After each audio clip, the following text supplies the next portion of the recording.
You ask Tiger to solve. This deals with linear equations with one unknown. The final result is g equals 8. Let's solve it step by step. Group all constants on the right side of the equation. Subtract 1 from both sides. Simplify the arithmetic.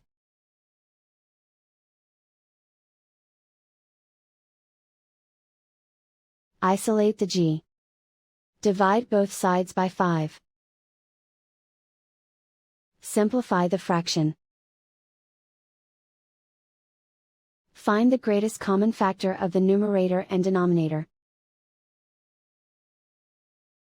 Factor out and cancel the greatest common factor.